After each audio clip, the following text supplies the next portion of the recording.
So many forgotten villains, so much potential.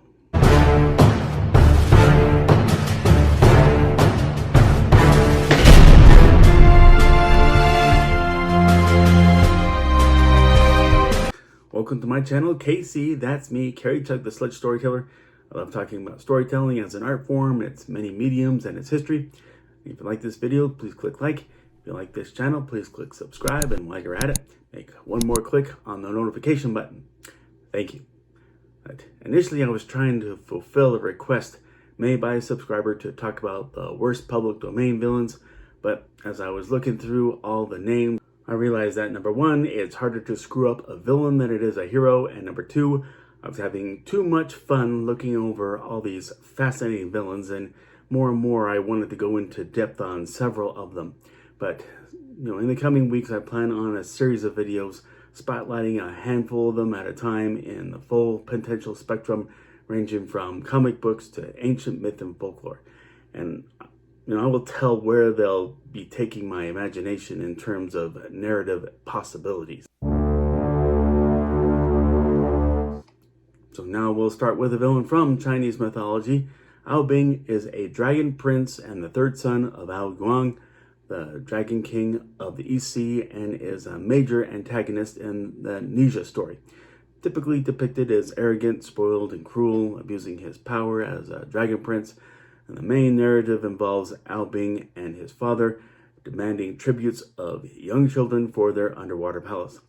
The third son of Ao Guang, but while living in the East Sea, Ao Bing, he lives in the Crystal Palace with his brothers Ao Jia and Ao Yi, both of them older than him. But Ao Bing was originally revered as a rain god who would bestow the rain at his command upon any individual in need. But as time passed, his father grew corrupt, and soon the people were living in fear of Ao Guang and his three sons, at times seeking out their own interests.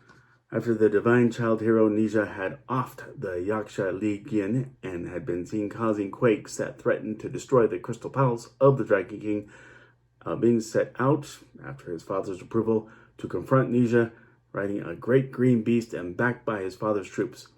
What's really cool, the White Dragon Palace is now a real tourist attraction that it combines mountains, waters, and caves into a scenic attraction and located in Hangqing in China. And come to find out, there's been a Chinese movie made and a sequel in the works about this, the Nija Chronicles. But like many characters from folklore and myth, Ao Bing follows that archetype of power, corrupting, and being that spoiled brat to boot that can adapt well in today's storytelling. I kind of think a new spin on the Loki type. So, Beggar King first appeared in America's Best Comics number 31 in 1949, published by Needor Publications and created by Ruben Moreira. But the Beggar King ruled a gang of thieves that terrorized Paris in the year 1640. They disguised themselves as crippled beggars to catch the locals unawares before attacking them and robbing them.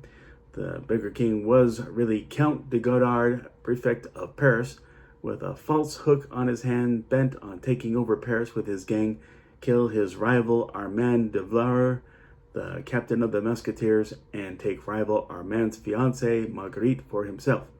But the Black Terror of the 17th century and Timothy defeated and exposed him with Armand's and Marguerite's help.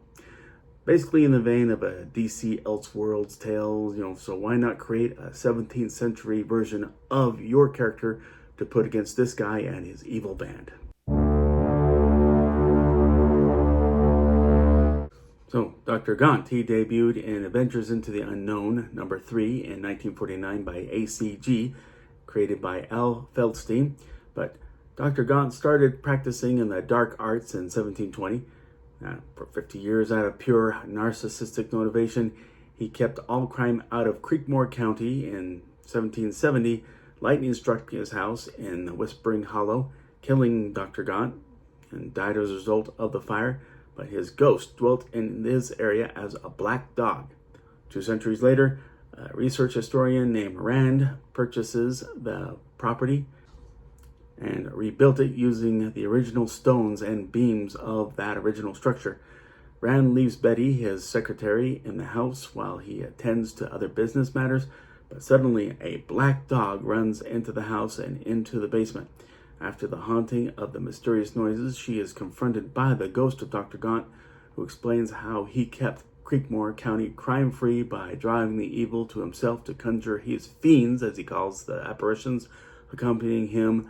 And Rand returns to the house, and Betty informs him of what had transpired. They are soon chased out of the house by Dr. Gaunt and his friends. The pursuit continues to the cemetery while lightning strikes around the area, which Dr. Gaunt fears greatly but plans to wait it out until he can get at Rand and Betty. But Lex Luthor has shown us how engaging a narcissist is as a villain, and add that factor to a phantom who haunts his own dwelling along with Dr. Gaunt's penchant for vendetta, all kinds of possibilities. Dr. 13, he debuted in Doll Man number 4 in 1942, believed to have been created by Al Bryant, and I know I trash-talked Doll Man recently, but that doesn't mean that this villain doesn't have potential. But Dr. 13 was a notorious hitman for hire whose MO involved inspiring fear in his victims, bringing their superstitions to life. He loved adding spice to these deeds by doing in victims on Friday the 13th. He was hired by Martin Gorman, renting agent of the Everest building, to frighten tenants out of the Jenks building across the street and then offing them on the 13th floor. He managed to take out several residents, making their ends look like accidents before the Doll Man tracked him down to his HQ in room 1313, wouldn't you know it, and captured Gorham, while Dr. 13 managed to elude him.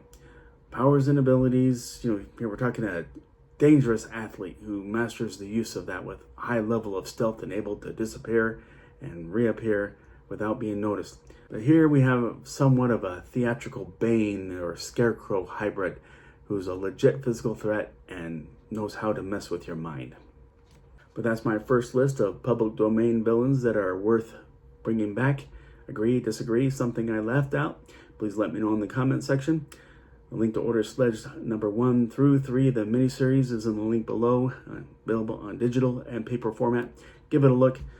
Let's all look for civility amid all bad news out there about social and political strife. And let's not hate and find friends wherever we may go. Everyone be safe and God bless.